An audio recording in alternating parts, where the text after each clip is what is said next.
My son threw my life's possessions into the trash, and his wife sneered, "You're not needed anymore. Get out." I stood among my broken memories, smiled, and made one call. 3 days later, they were frantically searching for me, leaving 76 missed calls. They thought they'd erased me, but they were wrong.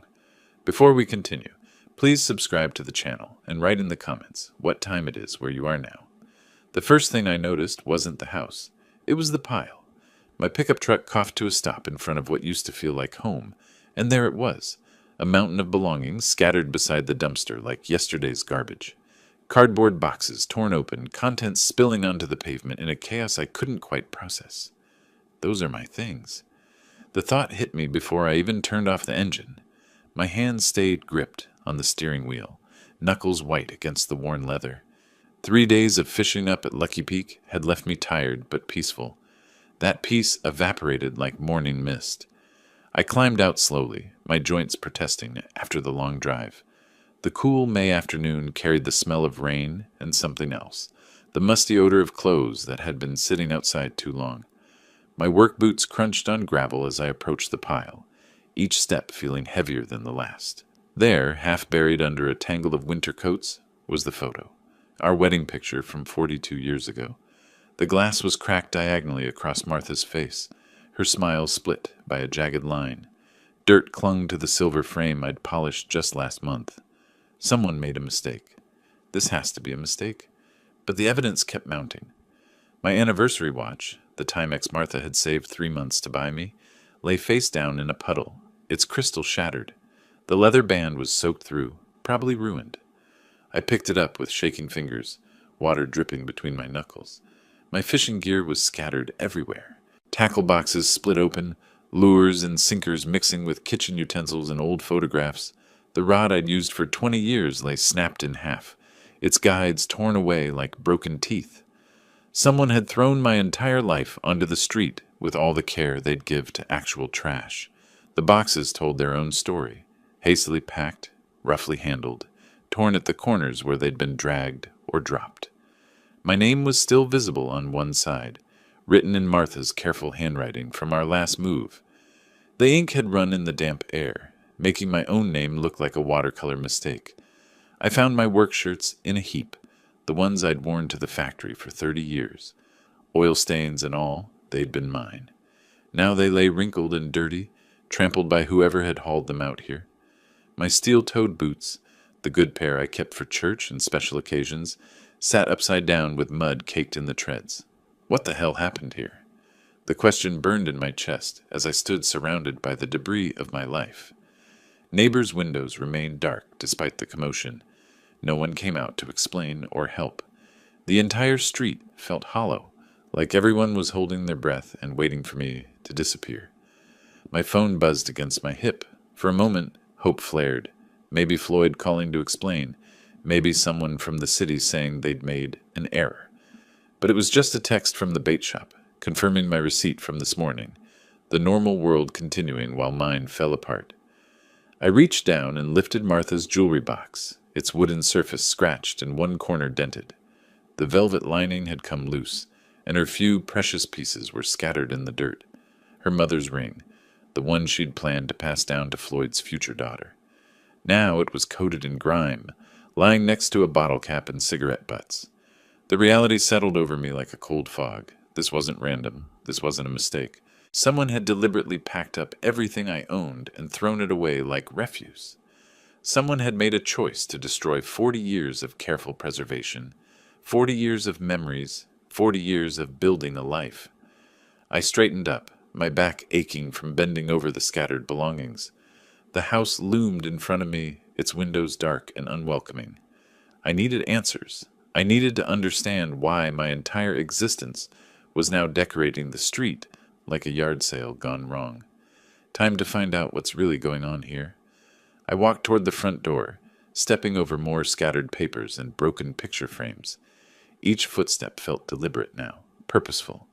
Someone was going to explain this mess, and they were going to explain it right now. The key slid into the lock, turned halfway, then stopped dead. I tried again, applying more pressure, wiggling the metal back and forth like I'd done 1,000 times before. Nothing. The lock refused to budge, as solid and unyielding as if I'd been trying to open a bank vault with a butter knife. They changed the locks. They actually changed the locks on my own house. My hands were shaking now, making it harder to work the key. I pulled it out and examined it closely, as if the brass might have somehow transformed during my fishing trip. Same worn edges, same scratches I'd memorized over the years. The lock was different, not the key.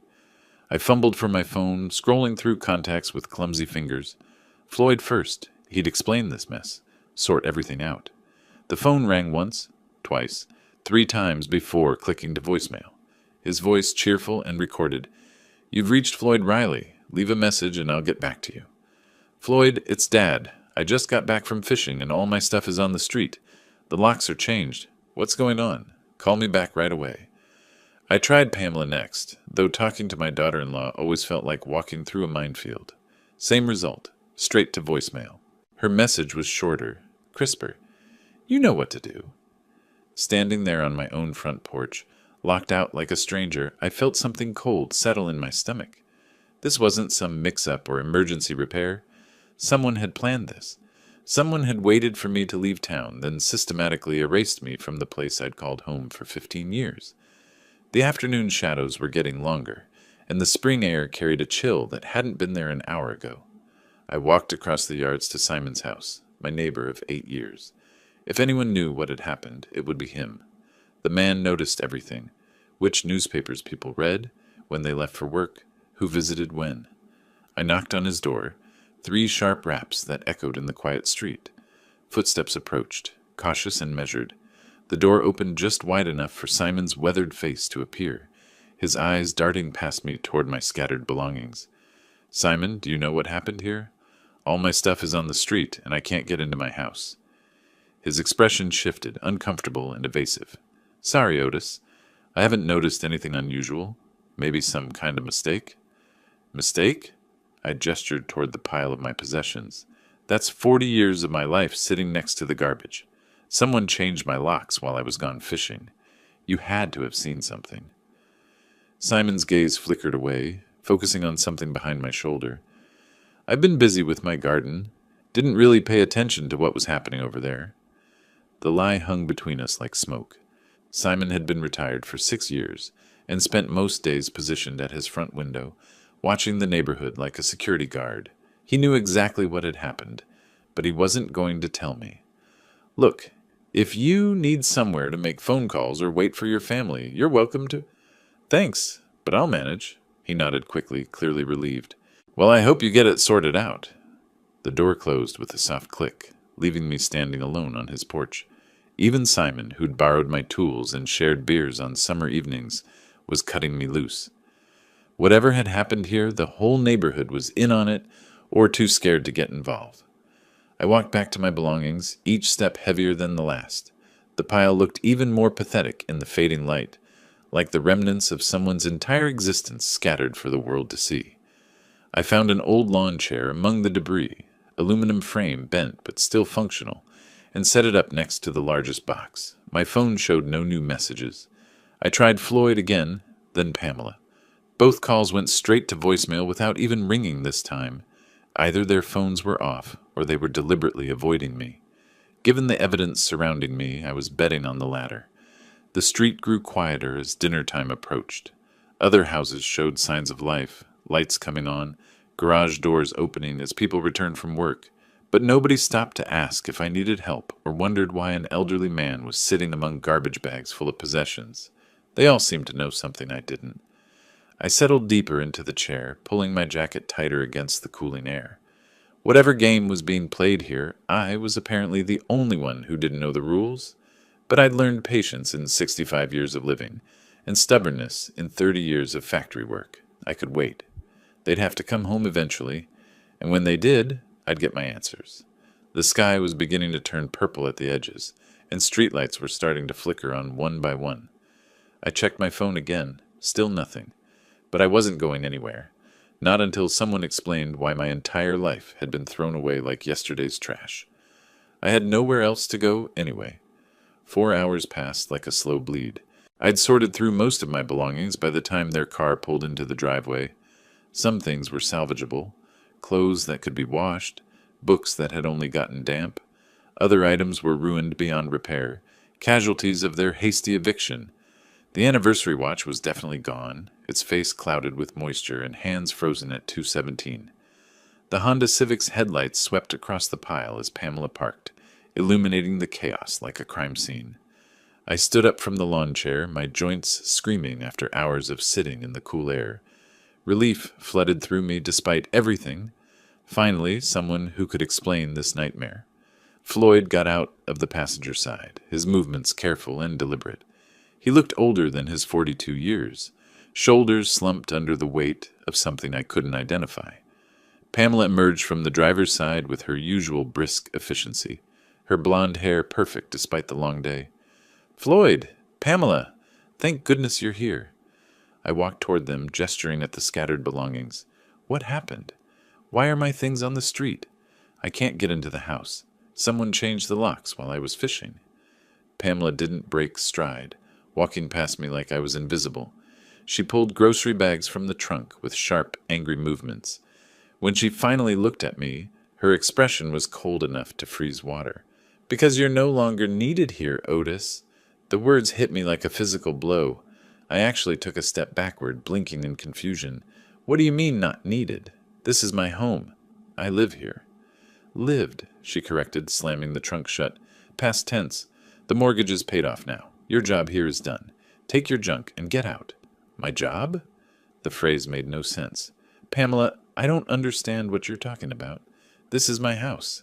I've been paying the mortgage for—" "Exactly?" Her smile was sharp as broken glass. "You paid it off. Mission accomplished. We don't need you anymore." I turned to Floyd, desperate for sanity in this madness. "Son, what is she talking about? Tell me what's going on here." Floyd couldn't meet my eyes. He stared at the ground, his hands shoved deep in his pockets, like a guilty child. "Sorry, Dad," he mumbled, barely audible. "We tried to make it work, but—" "But what?" I reached toward him, and he actually flinched away from my touch. "Floyd, look at me. I'm your father.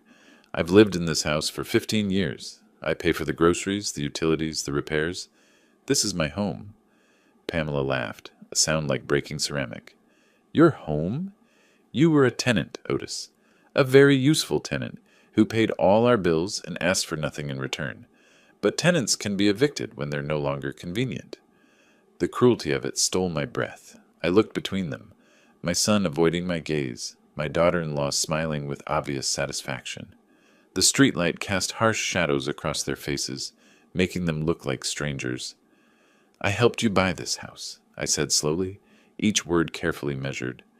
"When you couldn't qualify for the mortgage, I co-signed. When you couldn't make the payments, I covered them. When you needed a down payment for Floyd's car, I gave you my savings. Everything I had, I gave to this family."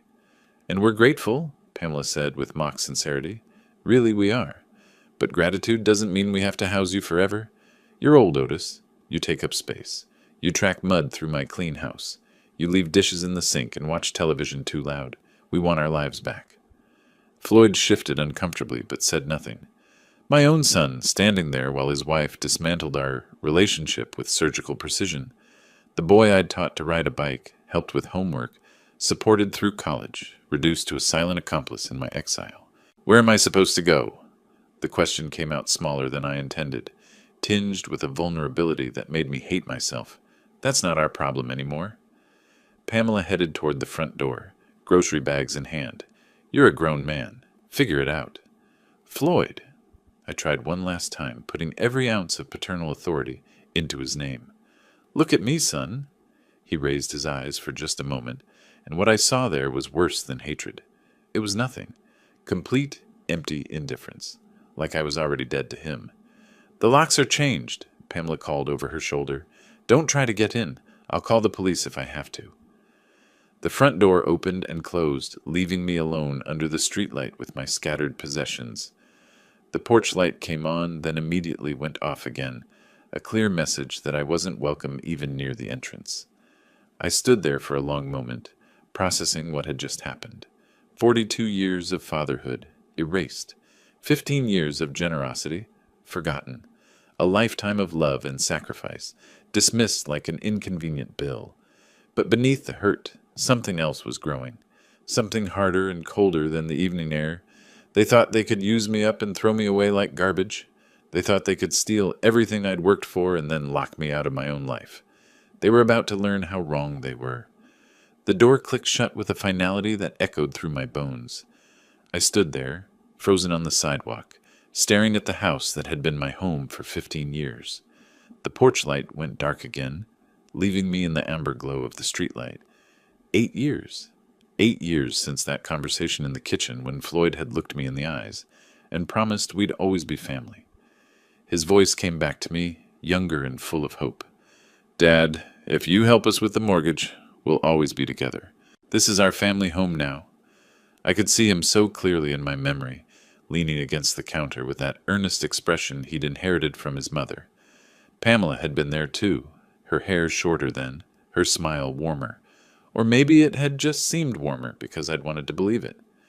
"You'll always have a home with us, Mr. Riley," she'd said, using my formal name like she always did back then. "We want you to feel like this is your place too." How naive I'd been.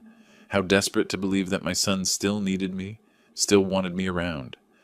Martha had been gone 2 years by then, and the house felt too empty, too quiet. When Floyd called about their mortgage troubles, I jumped at the chance to help, not just with money, with belonging somewhere again. "Family takes care of family," I told them, signing the papers that made me responsible for their debt. "Of course I'll help." Floyd had hugged me that day. Actually hugged me, something he hadn't done since his teenage years. "I promise, Dad, you'll never regret this. Never regret this." The words tasted bitter now. I thought about the gradual changes, how the first few years had been good. Family dinners, holiday celebrations, Floyd asking my advice about work problems. I'd felt useful, needed, but somewhere around 2020, things began shifting. Invitations to dinner became less frequent. Conversations grew shorter. My opinions were dismissed more quickly. By 2023, I was eating most meals alone in my room. Pamela would sigh when I used the kitchen, as if my presence was an inconvenience she barely tolerated. Floyd stopped asking for advice and started looking through me instead of at me. They'd developed a language of glances and subtle signals that excluded me completely, but I'd told myself it was temporary stress. Floyd's job, Pamela's moods, the usual ups and downs of family life. I'd made excuses for them the way parents do, finding reasons to justify behavior that grew increasingly cold and dismissive. The pattern was clear now, viewed from this side of betrayal. The closer we got to paying off the mortgage, the worse they treated me, as if my usefulness had an expiration date tied directly to the loan balance. Every payment I made toward their debt was one step closer to my eviction. They'd been planning this. Maybe not from the beginning, but certainly for months. You don't change locks on impulse. You don't pack someone's entire life into boxes without forethought. This had been calculated, methodical, timed perfectly for my fishing trip. 8 years of mortgage payments. 8 years of buying groceries, paying utilities, covering repairs. 8 years of believing I was investing in family when I was actually funding my own disposal. The street was quiet, except for the distant hum of highway traffic. Other houses showed signs of normal family life, television screens flickering behind curtains, porch lights welcoming people home. But nobody emerged to check on the old man standing among garbage bags full of belongings. Even in suburbia, people minded their own business when it came to family drama. I pulled my jacket tighter against the evening chill. Standing here, feeling sorry for myself, wouldn't change anything. Floyd had made his choice, and it wasn't me. Pamela had won whatever game she'd been playing all these years.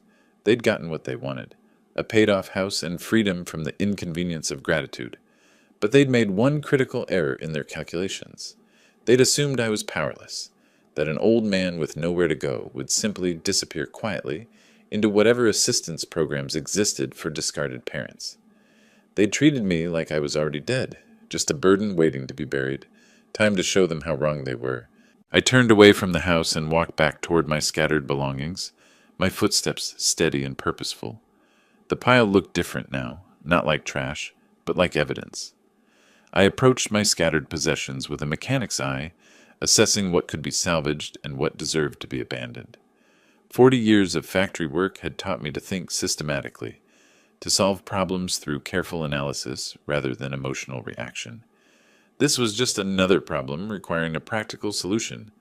The wedding photo went into the cab of my truck first, cracked glass and all. Some things were worth preserving regardless of damage. Martha's jewelry box followed, along with the few pieces of her mother's costume jewelry that had survived Pamela's hasty packing. Not valuable to anyone else, but priceless to me. My work tools were scattered among the clothes and household items. The socket set I'd owned for 30 years, still in perfect condition. The level that had helped me build Floyd's treehouse when he was 8. These tools had value beyond sentiment. They represented skills and capabilities that Floyd and Pamela had forgotten I possessed. I loaded them carefully into the truck bed, each wrench and screwdriver finding its proper place in the toolbox. Organization mattered. Preparation mattered.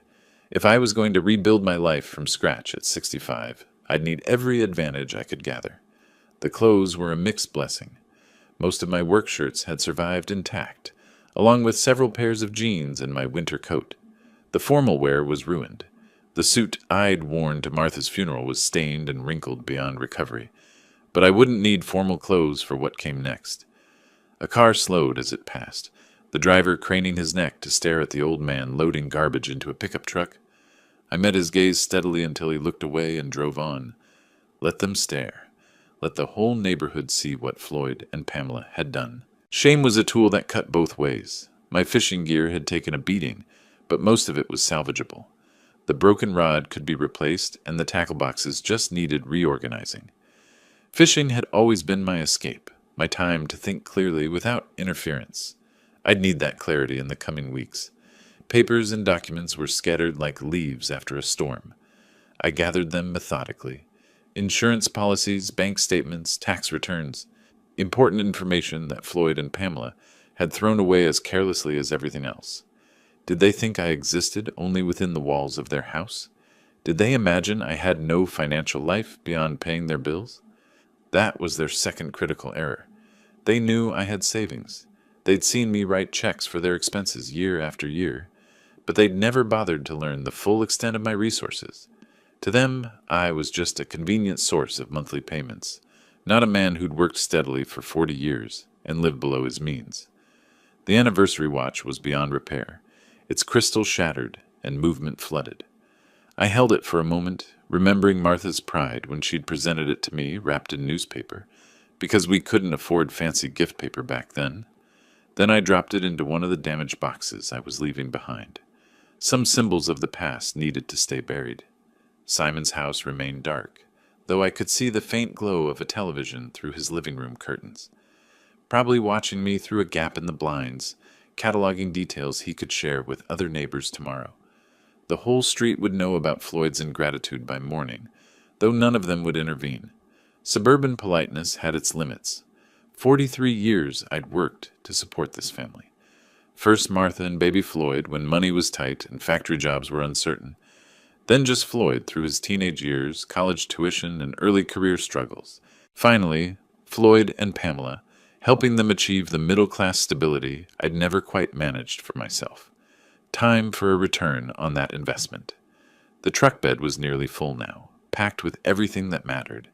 I'd have to leave some furniture behind, the dresser Martha had refinished, the recliner where I'd watch television most evenings.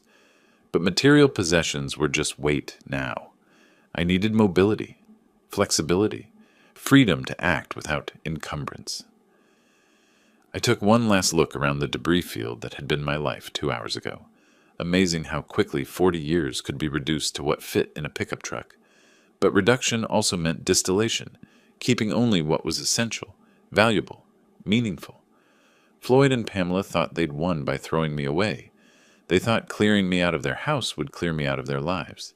They'd underestimated the difference between disposing of someone and actually getting rid of them. I climbed into the driver's seat and turned the key. The engine caught immediately, reliable machinery responding to experienced hands. In the rearview mirror, I could see the house growing smaller as I drove away, its windows dark and unwelcoming. But I wasn't disappearing into the night like they expected. I was just changing positions, moving to higher ground where I could see the whole battlefield clearly. Time to show them what 43 years of experience looked like when it stopped being grateful.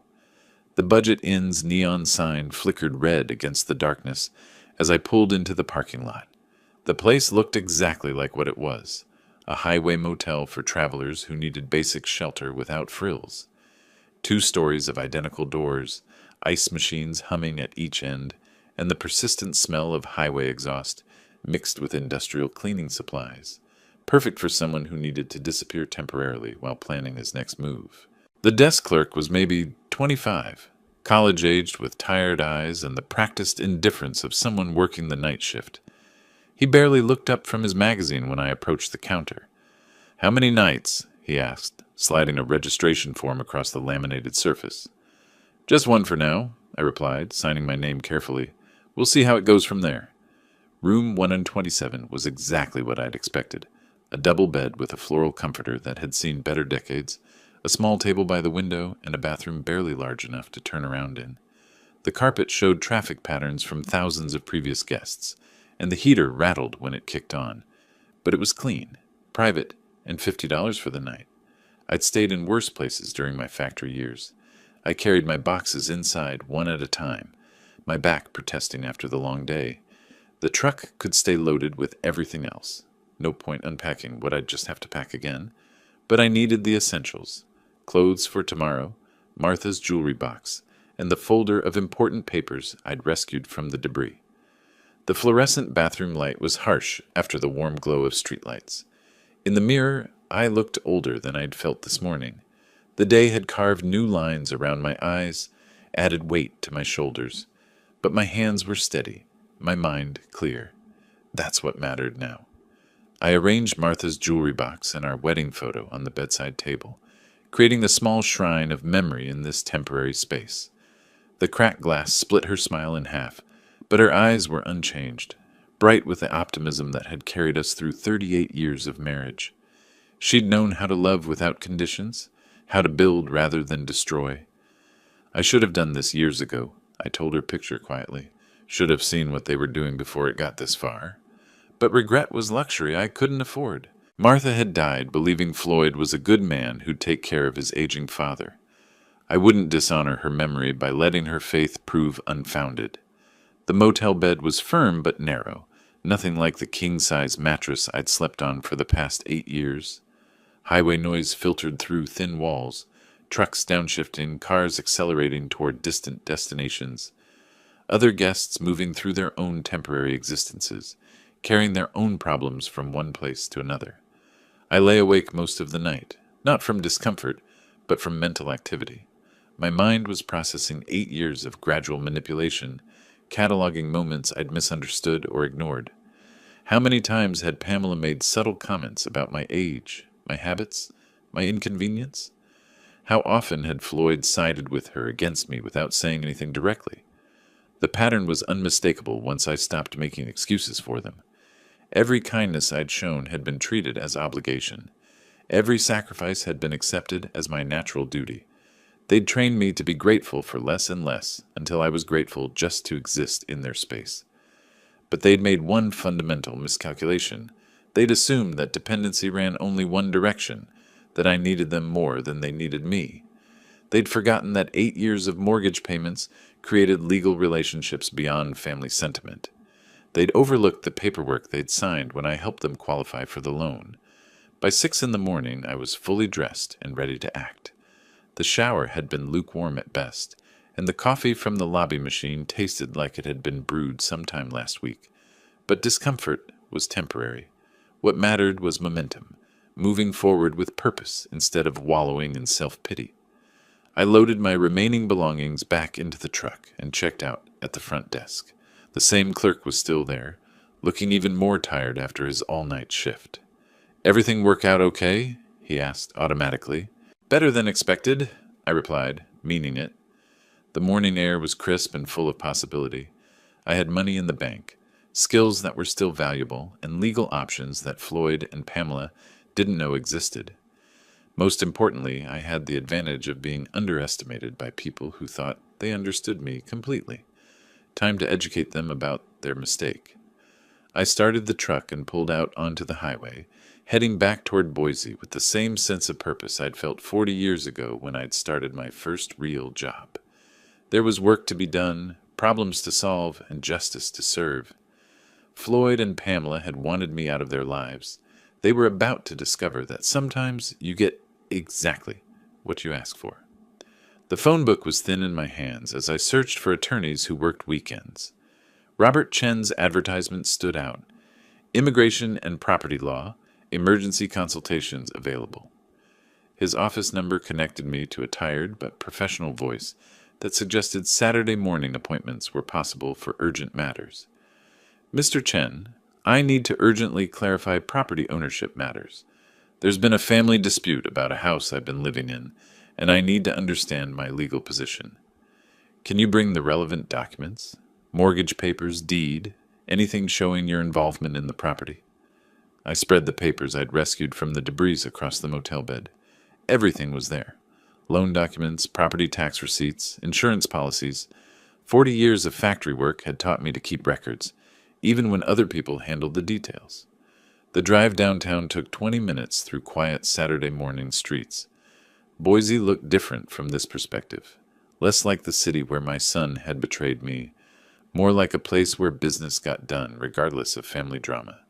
Professional buildings stood ready to solve problems for people willing to pay consultation fees. Chen's office occupied the third floor of a converted brick building near the Capitol.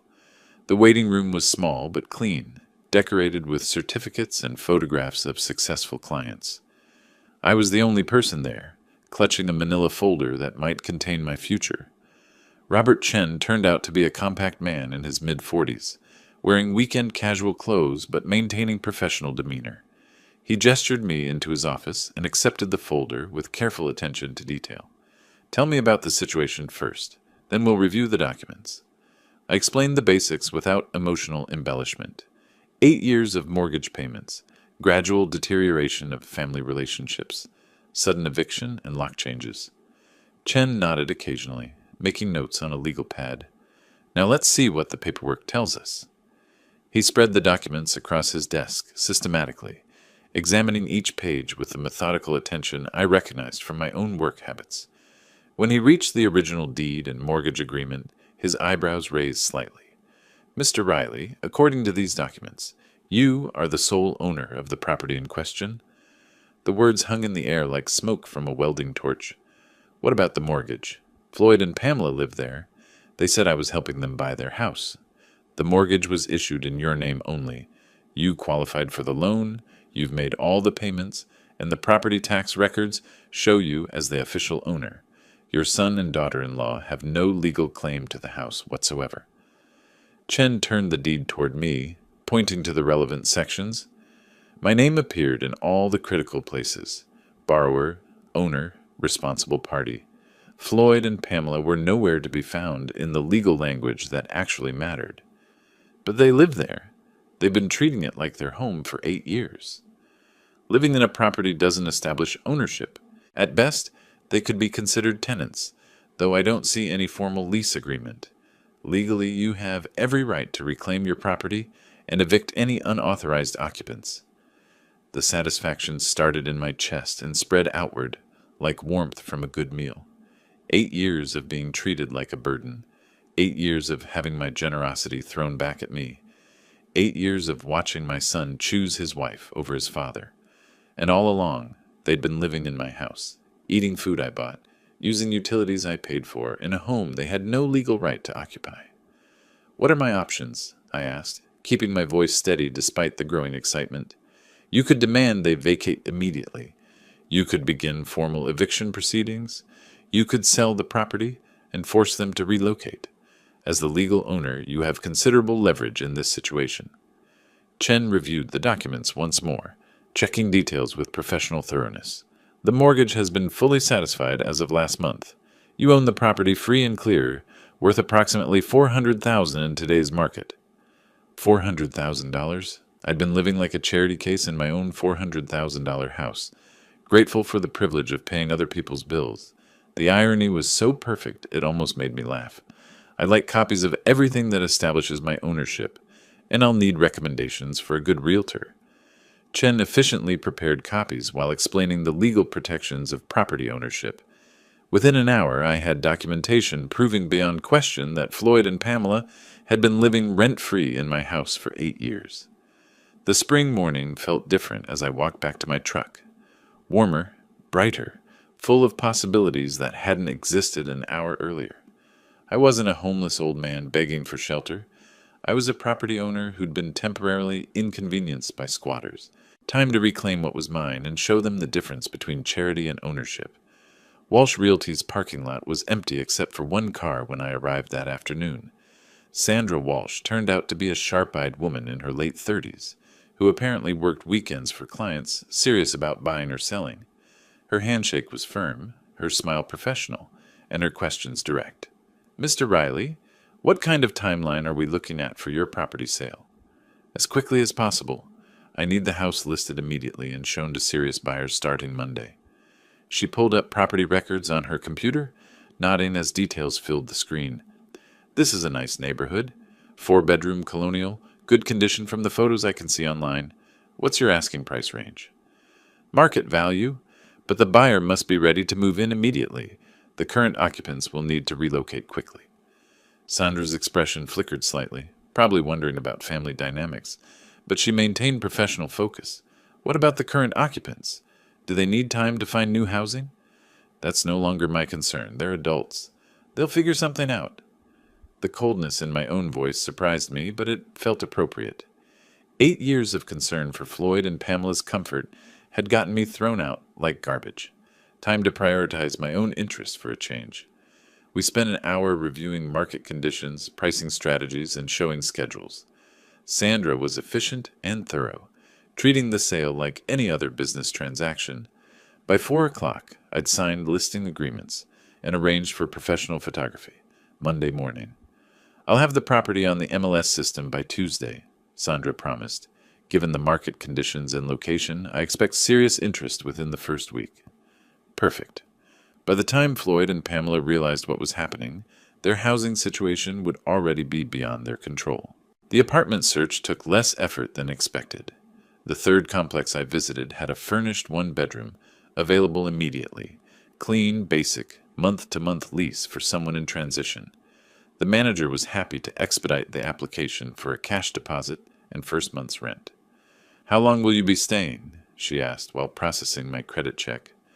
"Until my other housing situation is resolved. Could be a few weeks, could be longer." By 6 o'clock, I was moving my essential belongings from the motel to the apartment.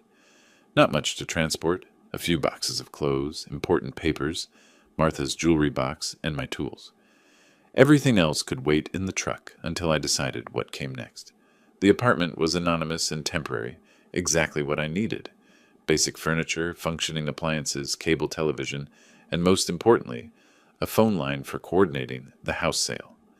I arranged my few possessions efficiently, creating a command center for monitoring the situation. I called Sandra from the apartment phone, confirming Monday's photography session and Tuesday's listing activation. "Mrs. Walsh, I want you to know I'll be traveling next week. The house should be shown to any qualified buyers, regardless of whether the current occupants are cooperative." "That's understood, Mr. Riley. As the owner, you have full authority over showing schedules." The legal ownership felt more real each time someone acknowledged it professionally. For 8 years, I'd lived like a guest in my own house. Now, strangers were treating me with the respect that property ownership commanded. I spent the evening organizing my documents and planning next steps. The house would be listed Tuesday. Showings would begin immediately. Serious buyers typically needed 2 to 3 weeks for financing and inspections. Floyd and Pamela would probably discover the sale sometime in the first week, depending on how quickly news traveled through the neighborhood. By then, I'd be unreachable, and the process would be irreversible. I dialed Sandra's number one more time before bed. "Mrs. Walsh, one more thing. I'll be out of town for a while, but you have my full authorization to proceed with all aspects of the sale. Accept any reasonable offer that meets our minimum price." "I'll keep you informed of all developments, Mr. Riley." But I wouldn't be available for updates. That was the beauty of the plan. By the time Floyd and Pamela realized their comfortable life was disappearing, I'd be somewhere they couldn't reach me to beg, threaten, or manipulate. The apartment was quiet, except for the hum of the refrigerator and distant traffic sounds. Tomorrow, I'd implement the final phase of my strategy. For tonight, I could rest, knowing that justice was finally in motion. 8 years of taking me for granted was about to cost them everything they thought they owned. Sunday morning found me at Boise Airport with a single carry-on bag and no particular destination in mind. The ticket counter agent was helpful when I explained my situation. I'd like to book a flight somewhere warm. Doesn't matter where, as long as I can leave today. She checked availability while I stood there feeling lighter than I had in years. No schedule to maintain, no one expecting me home, no family obligations to consider, just an old man with savings in the bank and time to spend however he chose. There's a flight to Cancun leaving in 3 hours. It's expensive for last-minute booking, but they have seats available. Perfect. Book it. The airport process felt foreign after years of staying close to home. Security lines, boarding announcements, the controlled chaos of people traveling to places that mattered to them. I'd forgotten how exciting movement could be when you chose it yourself, instead of having it forced on you. The flight attendant noticed my relaxed demeanor during boarding. "Vacation travel?" she asked while checking my seat assignment. "Something like that. Haven't been somewhere warm in years. Figured it was time to change that." 3 hours later, I was stepping off an airplane into Mexican heat that felt like a blessing after Idaho's stubborn spring cold.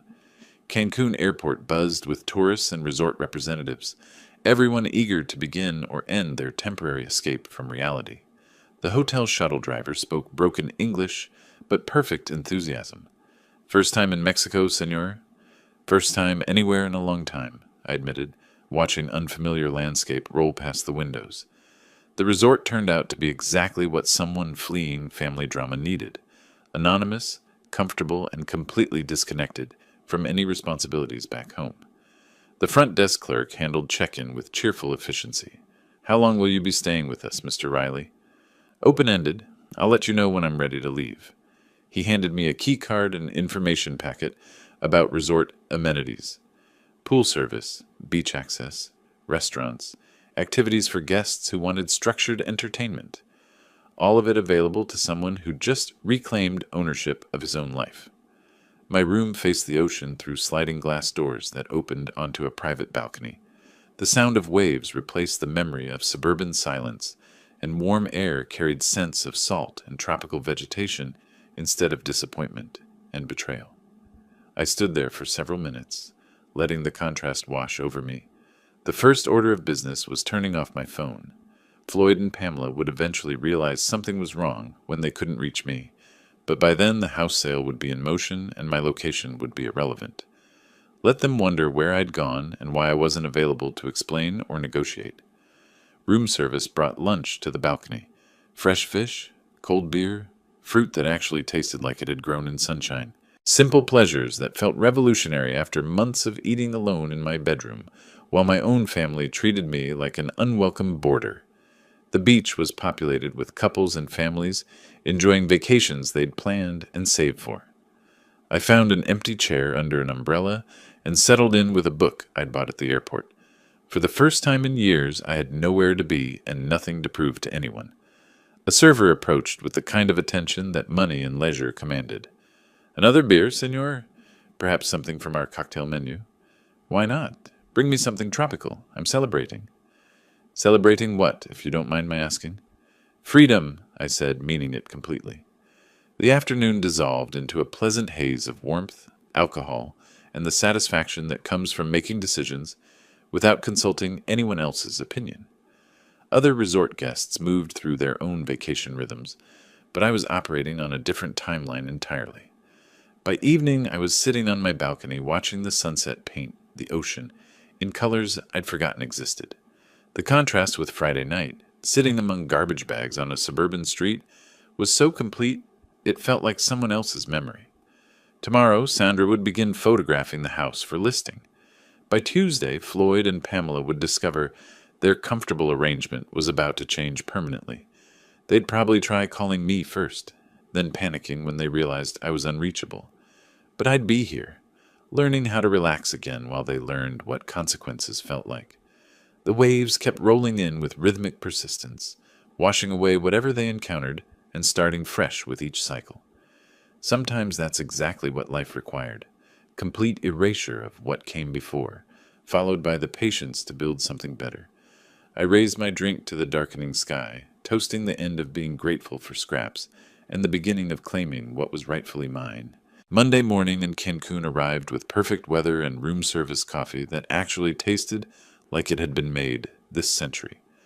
I spent the early hours on my balcony reading a paperback thriller while waves rolled endlessly onto white sand below.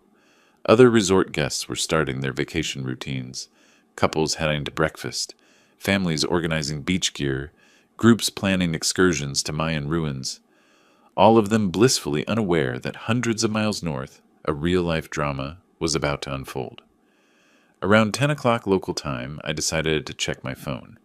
The screen exploded with notifications: 76 missed calls, 43 voicemails, and dozens of text messages. The numbers kept climbing as new calls came in while I scrolled through the chaos. Floyd's number appeared most frequently, but Pamela had contributed her share of desperation to the digital pile. The first few voicemails were confused but demanding, Floyd's voice tight with barely controlled anger. "Dad, call me back immediately. There are people walking through our house taking pictures. What the heck is going on?" Pamela, sharper and more accusatory: "Otis, I don't know what game you're playing, but you need to stop this right now. Call us back." But as the hours progressed, the tone shifted dramatically. Anger gave way to confusion, confusion to panic, panic to desperation. Floyd again, hours later: "Dad, please, we can't reach you anywhere. The realtor says she's working for you. This can't be legal. Where are you?" Pamela, her voice cracking: "Otis, this is our home. You can't just sell our house out from under us. We've been calling everyone we know." I found Sandra Walsh's messages scattered among the family chaos, professional updates delivered with business-like efficiency that contrasted sharply with the emotional meltdown happening elsewhere. Her text from this morning was particularly satisfying. "Mr. Riley, excellent showing yesterday. Young couple very interested, mentioned they could close quickly. They love the neighborhood and see themselves raising children there. Will keep you posted on developments. Perfect. New owners who would actually appreciate the house instead of treating it like a burden they'd inherited." The voicemails continued throughout the day, each one more desperate than the last. Floyd's voice deteriorated from anger to pleading to something approaching genuine fear. "Dad, if you can hear this, we're sorry about how things went. Maybe we can work something out. Please just call us back so we can talk." Pamela tried a different approach, alternating between manipulation and outright begging. "Otis, think about what you're doing. We have nowhere to go. Surely you don't want to make us homeless? You're not that cruel."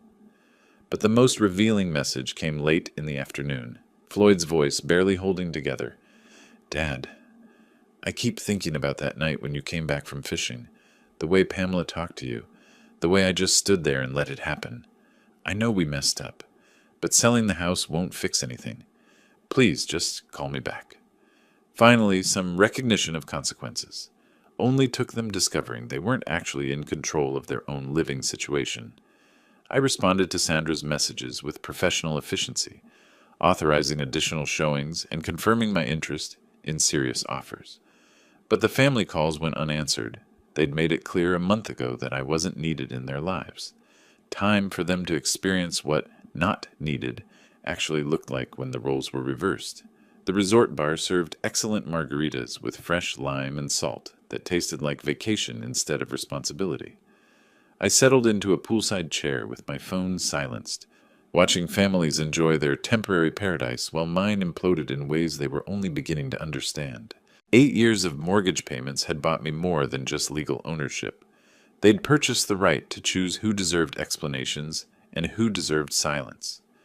Floyd and Pamela had spent those 8 years teaching me that family loyalty was conditional, that gratitude had expiration dates, and that love could be discarded when it became inconvenient. Well, they'd been excellent teachers. Time to show them how well I'd learned their lessons. I extended my stay at the resort for another week, informing the front desk that my plans had become more flexible than originally anticipated. The afternoon stretched ahead, with nothing more demanding than deciding whether to order fish or chicken for dinner. Back in Boise, the phone calls would continue. The panic would intensify. The reality of their situation would sink in with each unanswered ring. But that was their problem now, not mine. 3 weeks later, I returned to Boise with a tan that spoke of extended leisure and a perspective that distance had clarified. The flight from Cancun landed on schedule, and the taxi ride to my downtown apartment felt like visiting a different city. The spring weather had warmed considerably, transforming the landscape from the gray uncertainty I'd left behind to something approaching summer optimism. Even the downtown streets looked more welcoming, though that might have been the effect of no longer feeling trapped by other people's expectations. I was pulling my suitcase from the taxi trunk when familiar voices called my name from across the parking lot. Floyd and Pamela approached like refugees from their own lives. 3 weeks of searching had left visible marks. Floyd looked 10 pounds thinner, his usual neat appearance replaced by rumpled clothes and hollow eyes. Pamela's perfectly maintained image had cracked, revealing someone who'd spent too many sleepless nights, facing consequences she'd never considered possible. "Otis! Finally!" Pamela's voice carried relief mixed with desperation. "We've been looking everywhere for you." Floyd stayed slightly behind his wife, unable to meet my eyes directly. "Dad, please, we need to talk. Don't sell the house. We can work something out." I set my suitcase down carefully, noting how their voices had changed. A month ago, they'd spoken to me with dismissive authority. Now they sounded like people begging for something they couldn't afford to lose. "Work out what exactly?" I kept my voice level, professional. "What is there to discuss?" "We drove to every friend you've ever mentioned," Pamela said, words rushing together. "Your old co-workers, that fishing club, even Martha's sister in Twin Falls. Nobody knew where you'd gone. We were desperate." The word hung between us like smoke. Desperate. A month ago, I'd been the desperate one, sitting among garbage bags while they locked me out of my own house. The symmetry was almost poetic. Interesting choice of words. I picked up my suitcase handle. "A month ago, you told me I wasn't needed anymore. Remember?" Floyd finally looked up, his face showing the kind of regret that only comes from watching comfortable assumptions crumble in real time. "Dad, we made a mistake. Maybe we spoke too quickly, acted too harshly." "Maybe." The word came out sharper than I had intended. "You threw my belongings on the street like garbage. You changed the locks on my own house. You told me to disappear from your lives. And now you're surprised that I took your advice?" Pamela tried a different approach, her voice taking on the manipulative tone I'd heard her use with store clerks and service representatives. "Otis, you're hurting us to hurt us. This isn't about justice. It's about revenge." "Revenge?" I almost laughed. "Pamela, I'm selling my house. My house, which I own, which I paid for, which you have no legal claim to whatsoever. How exactly is disposing of my own property revenge?" The legal reality hit them like cold water. For 8 years, they'd lived as if the house belonged to them, as if my contributions were voluntary charity, rather than an owner maintaining his own property. They'd convinced themselves that possession meant ownership, that living somewhere created rights. "We checked with lawyers," Floyd said quietly. "They told us. They explained about the deed, the mortgage papers. Then you understand the situation." I started walking toward the apartment building entrance. "You're squatting in my house. I'm selling it.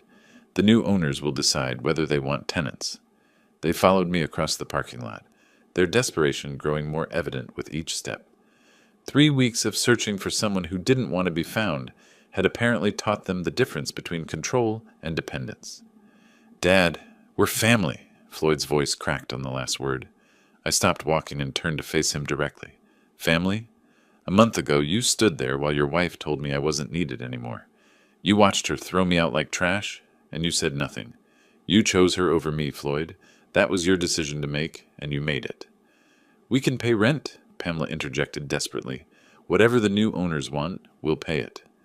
"That's between you and them," I replied, resuming my walk toward the building. "I'll give them your number if they're interested in tenants." The apartment building lobby felt like sanctuary after 3 weeks of ocean views, but for different reasons.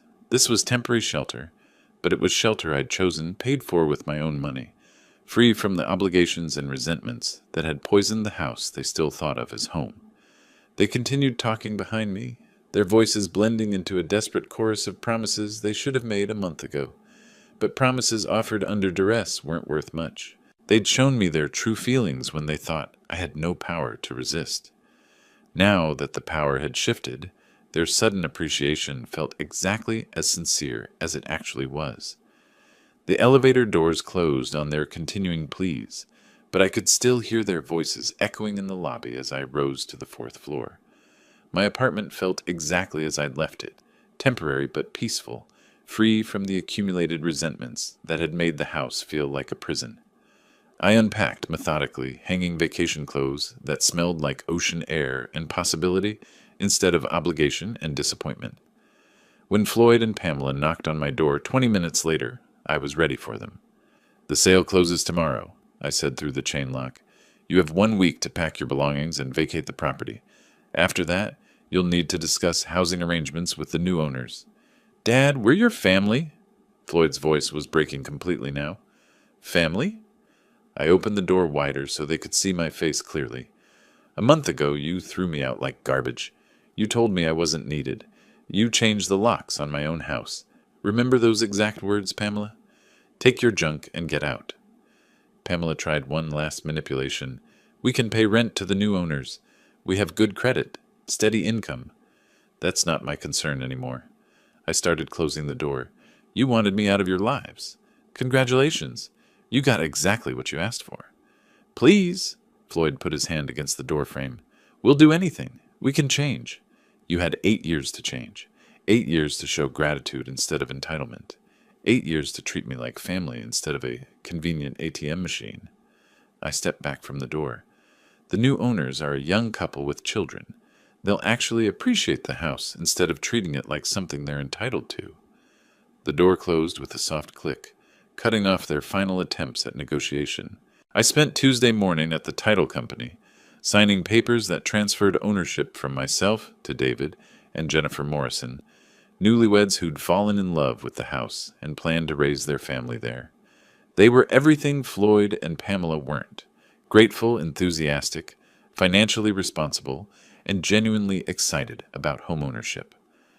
"Thank you for accepting our offer so quickly," Jennifer said as we completed the paperwork. "We know other people were interested." "You reminded me why houses exist," I replied. "They're for families who want to build something together, not for people who take blessing for granted." The check for $395,000 felt surprisingly light in my hands. Numbers on paper representing 40 years of work, 8 years of mortgage payments, and 1 month of learning that family loyalty wasn't always reciprocal. But it also represented freedom. Freedom from ungrateful relatives. Freedom from living situations based on guilt rather than respect.